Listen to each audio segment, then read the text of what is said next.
Hello and good morning, good afternoon and good evening to you. The one on YouTube. Hope you're well today, hope you're doing grand as well. Question 1 of Q&A Wednesday, everybody. Okay, so question 1 today. Are Fender 57/62 pickups better than SSL ones for John Frusciante's tone? And also my guitar is having tuning and intonation issues. Also that came from Birmingham.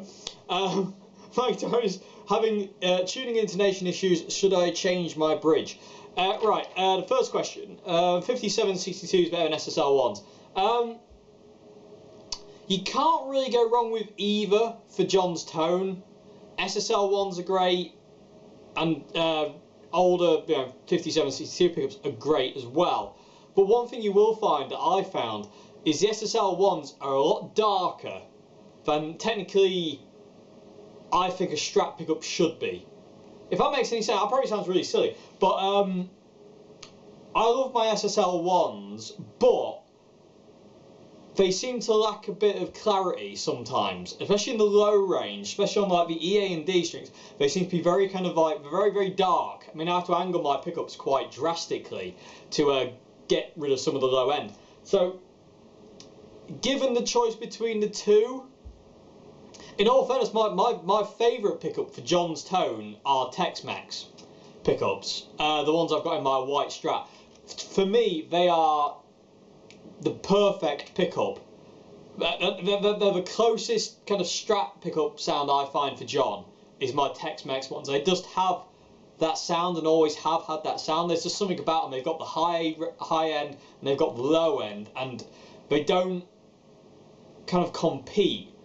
With the SSLs, I find there's a competition between the low and the high, and it kind of bugs me a little bit sometimes. Not to say the SSL ones are terrible, they are great pickups, but if you're after my opinion on what pickups best for John, I would always say Tex-Mex. As much as the 57/62 reissue pickups are great and the SSL ones are great, my own experience I prefer the Tex-Mex pickups. So between these two, I would probably go for the 57/62s.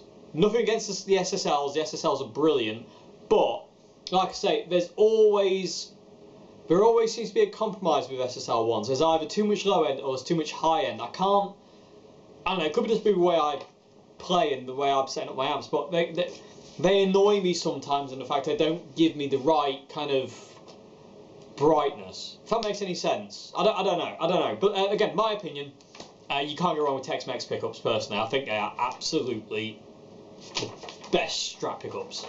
I love them to bits. Absolutely love them to bits. Also, your other part of your question. My guitar is having intonation issues. Should I change my bridge?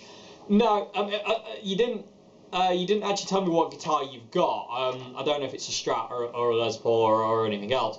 If you're having tuning and intonation issues, I think you mentioned you just changed machine heads. I would go and take it to a guitar. If you're not sure what to do, I'll take it to a shop or a guitar tech that you can trust, and get them to look at it, look at your intonation, look at tuning, see what's going on. The machine heads you've got on there might be one of them might be weak and it might be sending them all off or whatnot.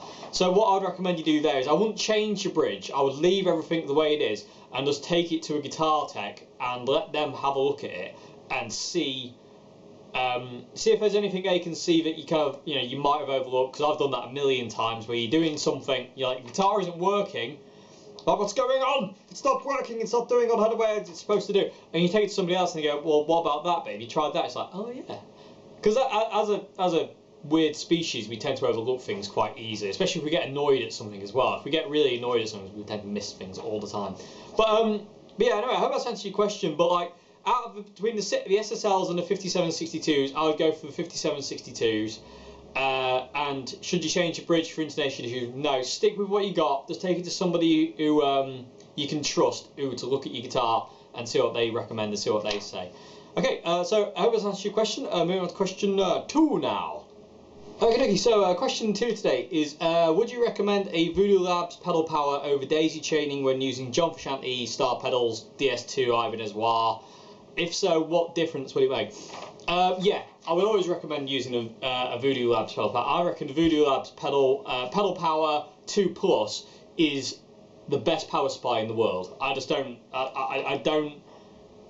I've tried quite a few other pedal powers, and I just love that one. It's just the most incredible thing in the world, and it's quiet. This is one thing you will notice when using it. I used to use daisy chains off these big kind of transformers. I had 2 transformers because I had to have one for my line 6, which is reverse polarity, which is just a pig, and then I had to have another one which daisy chained into all my other pedals.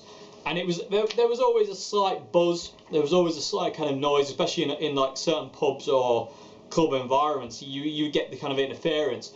As soon as I got my pedal power 2 Plus, that noise went away, because all the sockets on the 2 Plus are all isolated, so they're individual. You know, they're not. You know, power going to one pedal isn't interfering with the power going to another pedal like it will be on a daisy chain. You know, they're all individually powered off the Voodoo Labs, so you don't get any kind of noise issues. It's super quiet. I love it to bits. I can have like I can have my Marshall Governor and my Golden Plexi on, and there's just no buzz. There is no buzz. I can't have the DS2 on because it goes shh, but I can if I turn the gain down, but that's no fun. But yeah, you'll find that it's a lot cleaner sounding. There's less buzz. It makes the pedals run consistently as well. John used to use batteries, but John could afford that. Us mere mortals, we can't afford to be going down the road to buy batteries every week. You know, especially good 9-volt batteries. They're really expensive. Really cruddy 9-volt batteries make pedals sound terrible. I find, like, really, they don't quite. I think they're not quite delivering a 9-volt. Whereas really good batteries make pedals sound good. And again, running on batteries makes things quiet as well. But again, it's way more expensive. So yeah, I would definitely recommend getting a Voodoo Labs pedal power. The 2 Plus, you just can't go wrong. I adore it. It's so good. And Paul Gilbert uses one, and he says the same thing. And you know, endorsement of the day. I mean, saying that, everybody uses it. I've seen there's so many people who use them things. Anyway, I don't bring up Paul Gilbert because I was watching a YouTube video on him earlier on. But anyway, but yeah, the difference you'll find is it's a lot cleaner. The pedals are all powered individually, but they're all isolated, so you're not going to get pedals interfering with each other. It makes pedals more consistent, and they work together better. On a daisy chain, you can get certain pedals that hate each other, but with a Voodoo Labs, they'll love each other. It's the power to pedals and also stuff like that is really weird. And say for the longest time, I used daisy chains, but as soon as I got Voodoo Labs, that was it, and I'll never go back to daisy chaining. I will never go back to daisy chaining if it's Voodoo Labs or I'm not using pedals. No, I'm not. That's a bold statement, David Simpson. Yeah, that's a very bold statement. But on a serious note, though, it really is that good. But anyway, so I hope that's answered that question. You also asked, have I ever used Ernie ball strings, and do you prefer them over Diodarios? I used Ernie ball strings for the longest time until I discovered Diodarios. I used Ernie ball strings from pretty much 2004 till about. Sorry about that, everyone. Someone come to the door. But I used Ernie ball strings from 2004 till 2007. Yes, probably even 2003 actually. I used Ernie ball for a long time. And I'd read in 2003 that in a magazine that John Frusciante used the Diodario 10s, but with an 11 on the high E.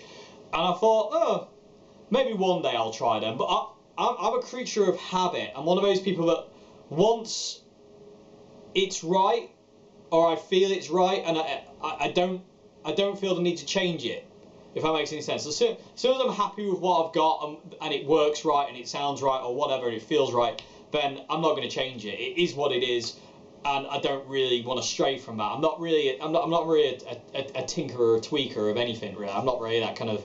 Yeah, once it's right, and I don't touch it again. It's why my pedal board hasn't changed for about 10, 12 years.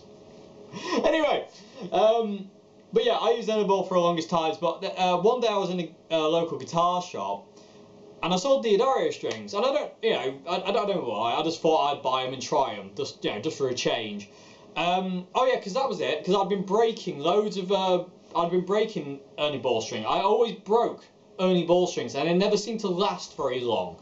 For me, this was something that really annoyed me with Ernie ball strings. I always used to kill them really fast. The tone went, the reliability went, and the consistency of the string just, the consistency of tuning just went out the window really quick. Like I would have a guitar strung up in about 2 weeks for strings would have had it. Because I play guitar every day for a substantial amount of time. I would just kill them really quick, and it was just driving me mad. And then I'd break them live, and I'd constantly have to kind of be switching to my backup guitar, and then it'd be freaking me out if I broke my string on my backup guitar. I was like, ah! So I just thought I'd try Diodarios because I'd read, somebody had told me, or I'd read this thing about John Frusciante saying they're really kind of like, they last and they're really good. And I tried them, and I took them home and I restrung a white Strat, and it was like the heavens opened, the light shone through like that. And I was just like, ah! And I loved them, and I've never gone for anything since. And I was about 2007-ish, and I found that the strings would last forever. I would barely break them. They stayed in tune. They dealt with a load of whammy abuse on the Strat really well, and I couldn't, like I said, I couldn't kill them tone-wise. They just sounded great no matter what. I've got guitars upstairs, my white Strat. I don't remember the last time I restrung my white Strat. Excuse me. And the strings still sound good. And they're always... Ernie ball strings I found would go black after a while as well, and they'd get really brittle and fragile. Diodario strings always seem to be silver, and they never seem to darken off. Like you get like certain dark spots where your fingers go the most, and all the all the sweat and the horribleness of your fingers kind of darkens the string off and grubs them up. I've always found with Diodarios that doesn't happen. So I'm rambling on again, aren't I? I don't know. But yeah, I have tried Ernie ball strings, but I found them to be a bit. And I say use them for a long time, but like I say, the main thing was the reliability wasn't there. And also I didn't like, they were a lot brighter than Diodario. Diodario strings are a lot fatter and warmer sounding, with Ernie balls are a lot brighter sounding. And I don't like that, I like my dark kind of sound. So, yeah, I did try Ernie balls, but I prefer Diodarios because they're warmer, they last longer, they retain their tune better, they settle in faster, and I just love them. I just love Diodario strings. 10 to 46s and 9s to 42s. I just love them. I love Diodario strings. They are just absolutely fantastic. And like I say, they just hold up for me, whereas Ernie balls never did. I just killed them way too quick, and that was the reason for me, fancying a change, because it wasn't working really. But yeah, like I say, because I'm a creature of habit too, it's like Diodario strings, because they work so well for me, I'm not going to change. I've tried other things, but I always come back to Diodarios. Diodarios. So yeah, anyway, I hope that's answered your question. Yeah, I'm going to move on to question 3 now. Okay, so question 3. I have a Marshall MG30FX. I was wondering, if I ran my amp clean and got a jackhammer, would it sound better for the John Frusciante sound? I've been using the crunch channel with the DS2 and Urban as well, but would it sound better if I got a jackhammer? I don't know, it kind of depends really. I mean, personally, I love the jackhammer for John's sound. It's like the Golden Plexi as well by Tone City. I love that. Those two pedals for John's tone, I think, are, to me, they're the ultimate pedals for me to get John's tone. That kind of like, a bitey, kind of cleanish kind of sound we all know and love. The Jackhammer is a fairly inexpensive pedal, and you can pick them up for like really cheap second hand. But would it be better than what you're doing now? I really don't know. I mean, what I would say is, if you're happy with the way with the DS2 and the Ibanez Y and your amp and your guitar, if you're happy with the way it's sounding, I would say leave it alone. Yeah, it's fine. If it's working the way it is, and you like the way it sounds, then that's fine. If it sounds like John to you, then that's all that matters. But if you feel like you might want to experiment, I would recommend trying to find a second-hand Jackhammer, or even buy a brand new one. I mean, they're a really nice, reasonably priced, cheap pedal, and they are wicked. I'm going to try and get a demo done for Friday on mine. Fingers crossed, because I really need to demo that pedal because I love it to bits. The Jackhammer is amazing. So yeah, I mean, if you feel like changing up a bit, I would say go for it. I would say give it a whirl and just try and get like a second-hand one, or even try a brand new one. And I say use the overdrive setting with the gain low, and you don't forget about the bass and the treble dial on the pedal. Forget that altogether. Just use the frequency and the contour dial on the right side, and max the volume out on the pedal, and use that. Like I say, set your set your amp clean, and just use that over the top. It will make the DS2 and the Ibanez Wah more compliant, so to say. It will make them smoother than using an amp. When you're using an amp, the DS2 and the Ibanez Wah, they've got a gnarl to them that John has. With the Jackhammer, that tends to kind of take it away. So it depends kind of what you're after, but I like smoother sounds. There's a certain frequency that I can hear in amps and pedals sometimes that drives me balmy, and I have to get rid of that. So so yeah, if you fancy change, yeah, I mean, you can't go wrong. If your amp sounds like, you know, if your setup you've got now sounds great to you and it sounds like John, then wicked. But if you do fancy a change, try the Jackhammer, definitely, or even the Tone City Golden Plexi, and run the gain low. But say, I mean, it's always fun to mess around with pedals anyway. But yeah, will it make it sound any better? I don't know. That'd be subjective to kind of like how you feel at the end of the day. Personally, I prefer using the Jackhammer to using the amp. In my personal opinion, I mean, I love using the amp just with the DS2 and the Ibanez Wah, but personally, I prefer the sound of the Jackhammer in front. So Jackhammer, Ibanez Wah, DS2, I just prefer the sound and the smoothness the Jackhammer gives to those pedals and the amp and the sound in general. So yeah, give it a blast if you fancy it. But if you don't want to change anything, if you're happy with where you are, stay where you are. You also asked, what's the guitar technique in the Animal Bar guitar solo by the Red Hot Chili Peppers, and what effect is John using on Let the Good Times Roll and Scar Tissue Live 2007 Reading Festival? Okay, so just to quickly answer your last question, what's the effect he's using?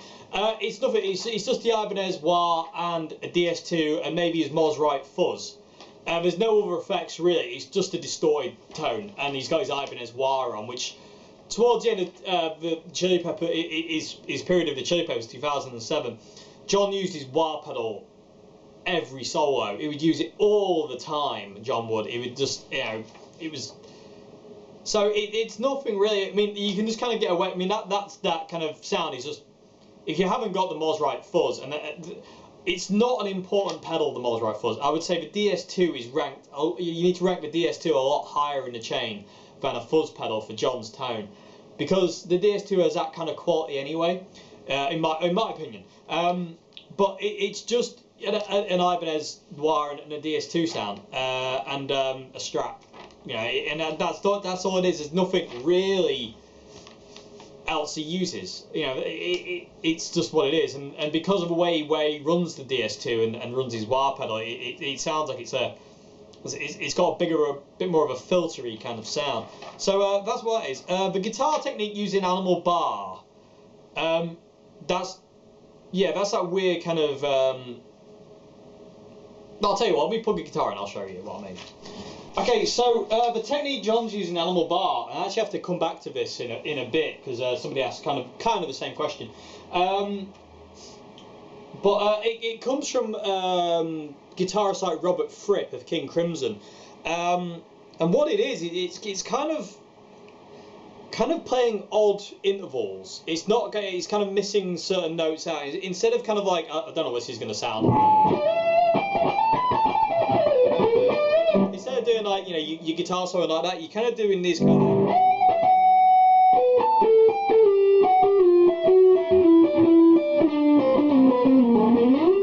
You know, there's all these kind of strange kind of intervals where you can kind of do octaves. You know, you can kind of do things like that.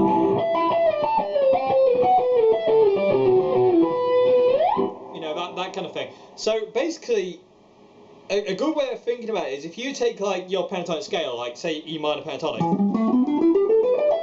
like that, play your 14th fret on your G string, and then play your 15th fret on your high E,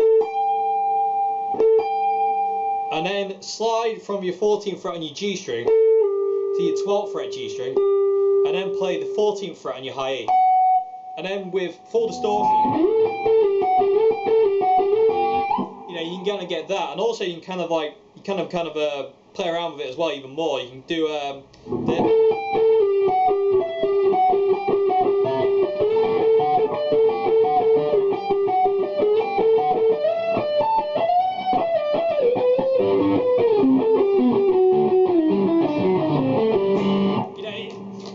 it's just playing. If you look up a video on YouTube by Robert Fripp, F-R-I-P-P, but look for Frippatronics. That's really hard for me to say. Frippatronics. He does this guitar solo, and John never mentioned Robert Fripp. It's really weird because he took a lot from him, but it comes from Robert Fripp of King Crimson, and he would do all these.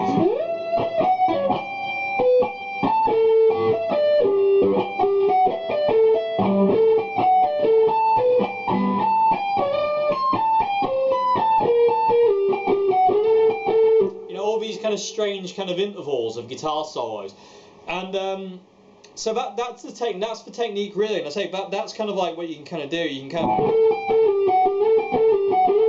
and then you can kind of expand on that using your minor pentatonic.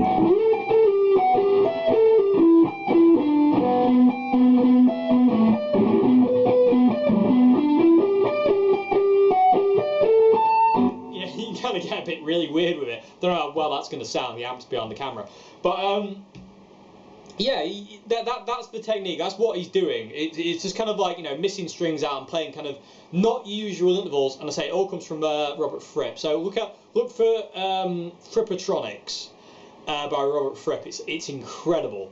Absolutely incredible guitar playing. So yeah, that's the technique he's doing, and yeah, I hope that's answered your question. Gonna move on to question 4 now. Okay, so question 4. What do you think of the new Marshall Origin series? I like the look of a new Origin series. I was quite upset to see there's no 100-watt versions. I'm a big 100-watt amp fan. I love 100-watt amps. I like small wattage as well, but 100-watt is like, yes, that's what I want.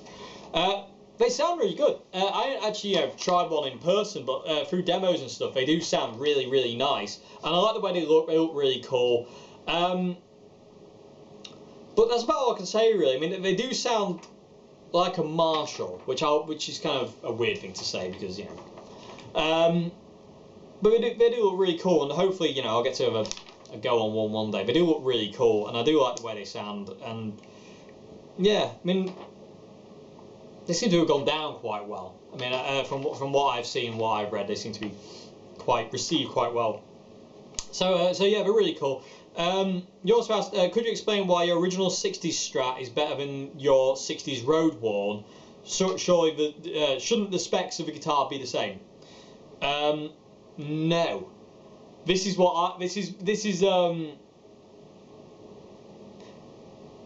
Fender have not done a reissue of a 60s Strat that's right. And that sounds really weird to say, but there's certain things about reissues that are not true to the originals. So let me explain. On originals, the Road Worn was a lot different to this. Like I say, you also explained why did I never got on with it. It was just certain things about the Road Worn that it ground my gears a little bit. I loved the guitar to bits. I absolutely adored it, and you know, but it didn't feel the same way this feels. The neck is totally different. The carve of the neck of the 62 to the Road Worn, totally different. The Road Worn was a bigger, fatter, wider neck. The original is fatter down the bottom end. If you've seen the close-up video, it's fat down here, but it tapers off really thin, and it's also a lot thinner in the width. Like really, really comfy. The road worn neck was comfy, but in a different way, and it was a little. It was great, but it didn't feel anywhere near this neck. It felt totally different. This guitar neck is totally different to the road worn neck. Also, certain things like, you know, the road worn had a bigger headstock, but that's small potatoes. Also, the pickups in the road worn, they were. No, actually, I can't say anything about the pickups in the road worn, because the pickups in the road worn, the electrics in the road worn, were absolutely brilliant. It just came down to the neck. Also, the body shape on the road worn, it felt a lot thinner and it was a lot lighter. The 62 is heavy. It's a heavy guitar. This is a bit of a weight. The road worn, sorry, was really light, and also the body was a lot thinner. The body on the 62 is really quite fat. If you look on the bottom, I don't know if you'll be able to see on the camera, but it's a really chunky guitar. This one is, and that was when I first played this. When I first kind of like borrowed it, I still had my road worn, and the difference was so different. It really is, and I've played a lot of reissues. I've been very lucky and very fortunate to play a lot of reissues, including some custom shop kind of John Cruise relics and stuff like that when I was working in Old Hat, and not a single one of them ever was right to an actual vintage guitar. And I don't know why Fender do it. I was like, surely Fender should have the exact specs. Why can't they make exact specs? It blows my mind. I don't understand it. I really do not understand it. But I wish you were all here right now, because what we could do is I could go and get my 60s reissue white strap upstairs, and we could all have a go and see what everybody thinks, and I'll be able to show you in person. But unfortunately, the computer screen is in the way of us all. We'll have to do a meet and greet one day. But it's like the road worn is totally different specs to this. Totally different specs. The neck feels different. The body's different. The only thing that was similar was the sound. The pickups in the road worn, the Tex-Mex pickups in the road worn were absolutely brilliant.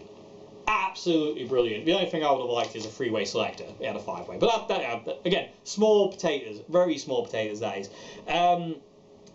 But yeah, it just felt extremely different to this guitar. The neck, the weight, everything about the feel of the guitar compared to this one is totally different. The other 62 and the 64 Strat I've played, they all feel like this. They all feel the same. Oh, and the 63 I've been lucky to play. God, I'm a lucky sod. I am a lucky sod, and God. Anyway. But yeah, they all have these old Fenders have a certain feel that Fender have not been able to replicate, and I don't know why.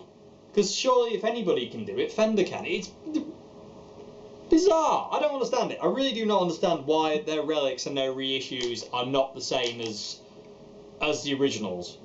I really don't get it. I really don't understand it. But yeah,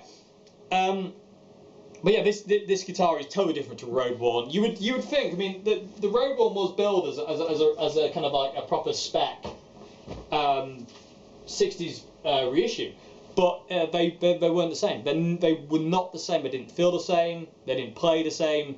They didn't have the same weight or this and the other. So yeah, I mean, you would think they should be right, but they're not. They're I wouldn't say they're 100 million miles away, but they are a distance apart. You know, the original's here and the road worn's here, and that's not in kind of like, you know, terms of brilliantness. It's just, you know, well, you have the original here and the road worn there. They're just a lot different. They were very, very different feels altogether. Whereas all the vintage Strats I've been lucky enough to play, they all have the same feel. And when you play a modern reissue, they don't have that feel. It's really strange. It's really strange. And I say, I wish you were all here and we could, you know, I could show you in feel of what I mean by that. But like I say, unfortunately, we are limited by the computer screen right now. But anyway, but yeah, I hope that's answered your question on that one, because I agree with you. Shouldn't the specs be the same? Yes, they should, but they're not. And I don't know why. I really don't know why. I mean, like I say, if anybody was going to make an exact replica Stratocaster, surely Fender would be wants to do it, but no. Anyway, I hope that's answered your question. Going to move on to question 5 now. Okay, so I hope my balding spot isn't blinding the hell out of you all out there, by the way, so I do apologise for the lack of hair on my head. Anyway, question 5! Oh. What's going on in the solo of Enough of Me off John Frusciante's album, The Empyrean? I heard it was Johnny Marr who did the solo. Is it a whammy pedal, or is he playing regular octave notes every now and again? And how would you get this tone from the CR120? It's John doing the solo. Johnny Marr is only playing other guitars on. Johnny Marr didn't actually do the solo. It's John Frusciante doing the solo. And again, it comes down to back to question 3 about the animal bar guitar solo. It's that thing of kind of like hopping octaves and using not your straight intervals that you'd normally use. It's not like using just kind of like, you know, pentatonics. You're using certain intervals, and again, it all comes back to Robert Fripp, who would use a Les Paul Custom, neck pickup, and a fuzz pedal, and it would give him this really fuzzy tone, really singy tone, and he would jump octaves and play weird intervals. He wasn't like, you know, your bog standard straightforward ahead pentatonic rock guitarist Robert Fripp. He's totally out there.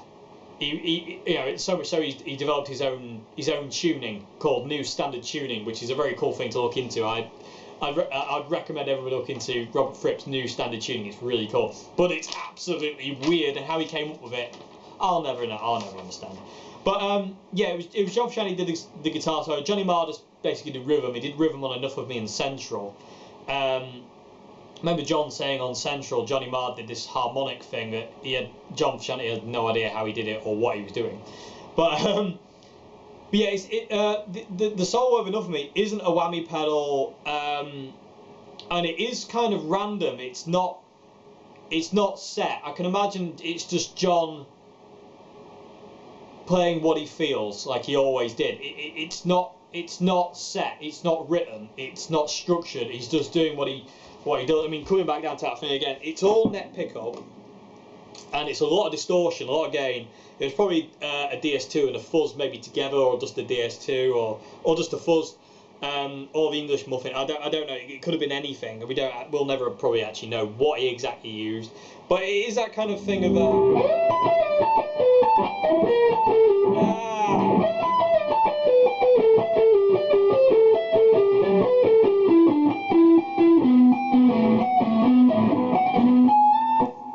it's just basically taking all these notes and just making it a little bit different.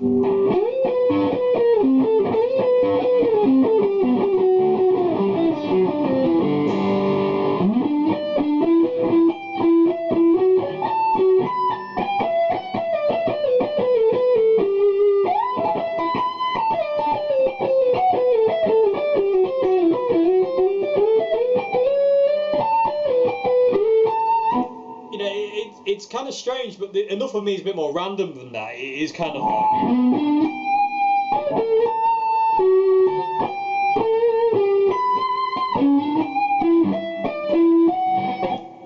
I don't know if that was terrible. I do apologise. It's the morning and I ain't warmed up yet. That's terrible. Sorry. I'm going to stop playing. But yeah, that's what it is. It's kind of like I say, look up Robert Fripp and it'll all make sense. But it's not whammy pedal, it's just that kind of, you know, that jumping octaves, jumping certain intervals, missing strings, going from, like, you know, D string to a high E, or a G string to a high E, or an A to a B, or whatever. It's just kind of using notes you know work in a key, and using them in a very unorthodox manner. It's not straight ahead kind of like, you know, me and hair. Straight ahead kind of pentatonic rock guitar soloing. It's a lot different. It sounds weird out of context. If I should have had a looper, actually, it might have made more sense. Oh, hindsight's a beautiful thing, everybody. But yeah, that's what he's doing. I'll have to talk about this a bit more actually at some point. I'll have to do a bit more of an in-depth video on it at some point.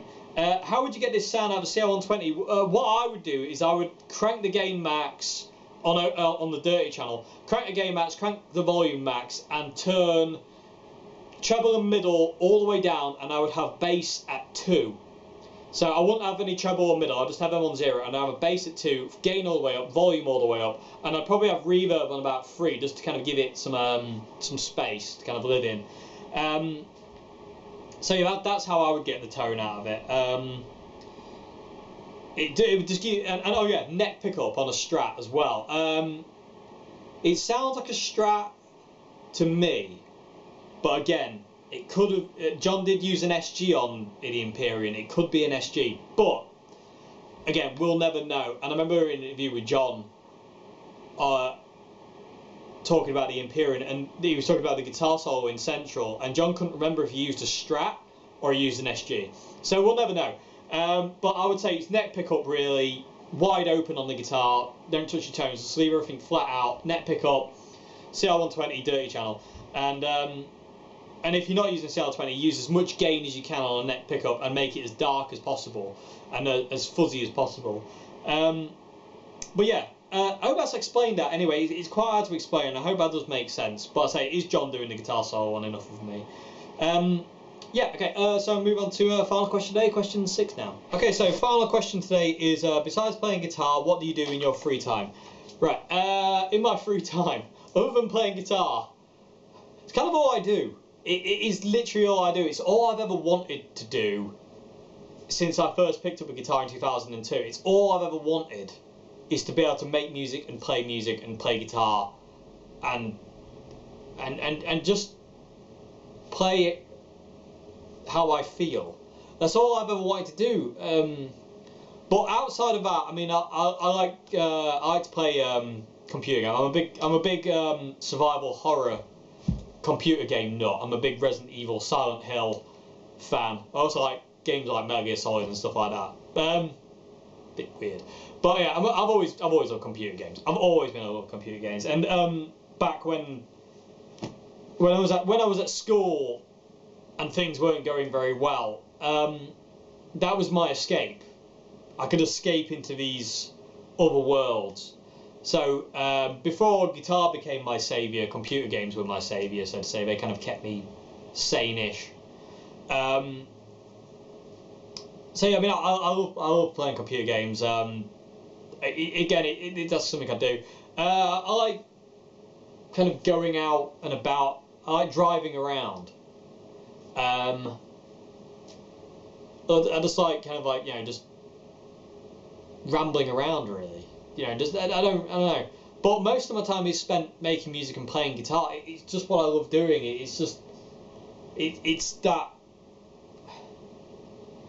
just very important for me to be able to do that all the time. Much to the dismay of quite a few people, I can imagine, because I never really want to take a break from it. You know, I don't want to take a break from it. I don't want to have to do anything else. I don't want to have to kind of stop doing this to go do this, that, and the other. I am very set on what I do. I mean, I can imagine that makes it very difficult for people to be around, but because I just love playing guitar. I have a guitar near me all the time, and if I'm not working on it, I'm playing it, and if I'm not playing it, it's sat next to me. I don't like being without one, but like I say, that's my free time is spent playing guitar, and when I'm not playing guitar, I'll be playing a computer game, or I'll be out and about. I'll be going out places, doing things. I'll be doing other bits and pieces. But really, all I want to do is play my guitar. It's all I want to do. I mean, it's not viable, and it's not. Unfortunately, I don't look forward to the day where that's not possible anymore. Through to certain circumstances, not anything dark, but the way the music business is and the way the music industry is, it comes down to a whole video in itself. That is, I'll have to do someday, of like, you know, is it possible to make a living out of music? And not really. No, it's not. You can, but you have to do certain things that aren't particularly great. And because I can't sight read, I can't do session work or anything like that. and because I'm not very theory based in my head, I'm not very good with theory. It limits me to what I can and cannot do work wise. So I can do teaching, I can do guitar setups and fixing guitars to an extent, but trying to make a living out of music is difficult, and like I say, it really upsets me to think that one day I'll have to stop doing it to be able to kind of actually make my way, and that's a gutting feeling, and that's a really horrible thing. Like I say, touch wood, that hasn't happened yet. But I can feel it looming, if that makes any sense. It's like, you know, I'm just... free time, I don't really want free time. I want to be forcing, well, not forcing, but I want to be pushing myself musically into directions and this and the other, and I just want to be able to just play music. Yeah, I don't know. Is it too much to ask? I don't know. It probably is in this day and age. I don't know. But I just love the guitar. I love playing guitar. I love music. I don't care for much else, really. I don't. That is what I do with my free time more than anything else. That's what I do with my life. That's what I am. You know, I just want to be a guitarist. You know, that's it. That's what I want to be. I want to be a guitarist. I want to be a musician. I want to make music. I want to play music, and I just want to play my guitar at the end of the day. And it's just not that it's not that simple, sadly. And I wish it was. Anyway, enough of the X Factor sob story. But yeah, like I say, my free time is dedicated to music. That's all I want to do. Other than that, things for leisure is going out with Joe, going out here and there, and just kind of relaxing, playing whatever game I feel like playing. Like I say, I'm a big Resident Evil Silent Hill nut, and yeah, it's just that really. I don't function very well in reality. That probably sounds really weird to say, but because of certain things that have happened to me throughout life, again, we're sticking with the X Factor sob story here, everyone. Because certain things have happened to me, it's like I just don't function very well in the world. I'm not a very high functioning person unless I play guitar. I'm a very shy, withdrawn person. I don't like really I don't really socialise and this kind of thing like that and the other. Because I'm no good at it. I'm awkward. I'm a very awkward socialite, I can tell you that. If you've ever met me, you might understand what you mean. What I mean by that. But yeah, it's like, you know, I communicate better through the guitar than I do through speaking. It talks for me when I can't. But yeah, my free time is spent playing guitar, and the main thing for guitar for me is not to be technically great, or to know loads of theory, or to be the best guitarist in the world. My thing with the guitar is I want to be able to play and reach out and touch people with music, like, you know, I don't know how you mean. That's the only way I can feel. I want people to have to feel what I'm playing. That's my ultimate goal with guitar playing. Is I want to be able to people to kind of like overlook technique, overlook just that whole technical aspect of music and guitar. I want people to overlook that and just to enjoy and go with what I'm playing. Let it take you away with it. And that's happened a few times. And I always get really upset when I feel like I haven't done that. It really guts me. And I always feel if I haven't reached out and touched people with my playing, if my playing hasn't gone inside, like, you know, if it hasn't gone inside people and they're all experiencing the same thing I'm experiencing at that time, I feel like I'm not doing my job well enough. I'm not playing, my playing isn't good enough. You know, you need to work on that. Because I don't care about technique. I care about making music that people can relate to, and music that people can really feel. You know, I'm not the most technically amazing guitar player, and I don't care. I'm not in competition. Music isn't a competition. I'm not in competition with anybody. So my entire free time is spent trying to express that through guitar. You know, I've come close a few times, I feel, but it's hard thing to do. I would say it's one of the hardest things in the world to do. It's like when you have to type Dave Gilmour play, or Jimi Hendrix, or John Frusciante. All of them is in what they're playing, and it reaches out and it grabs you and it takes you with it, and that's what I want to do with my guitar. I don't know, I've digressed loads here, but like I say, that's what I spend my time trying to do. Is that, you know, when you pick up a guitar, can you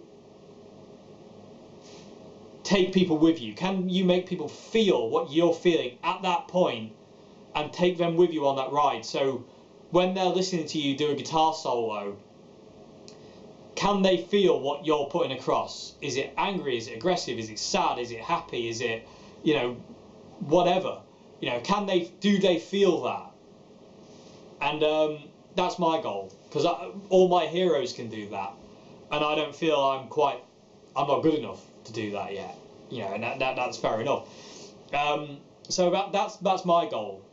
And that's what I spend my time doing, is playing guitar to reach that point.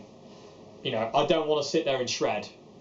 It's not interesting for me at all. I want to sit there and be able to play music and play a guitar solo that reaches out and just grabs people and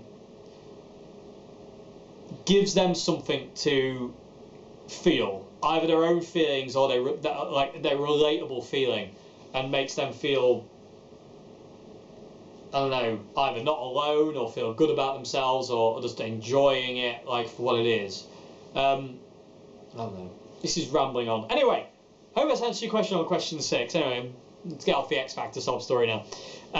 But yeah, besides playing guitar, what I do in my free time, play computer games, and I like to go out places and see things and this, that and the other. But most of my time is spent playing guitar and playing music. I could have just said that at the beginning, Dave. That would have been a lot quicker, wouldn't it? Anyway, hope you enjoyed today's Q&A Wednesday, and I will see you again on Friday. Hopefully it'll be a demo of the Jackhammer by Marshall, fingers crossed, the Marshall Jackhammer pedal. I love that pedal, it's amazing. And yeah, and I'll see you on Friday for another one. Have a great morning, afternoon, and good evening, everybody. Goodbye now.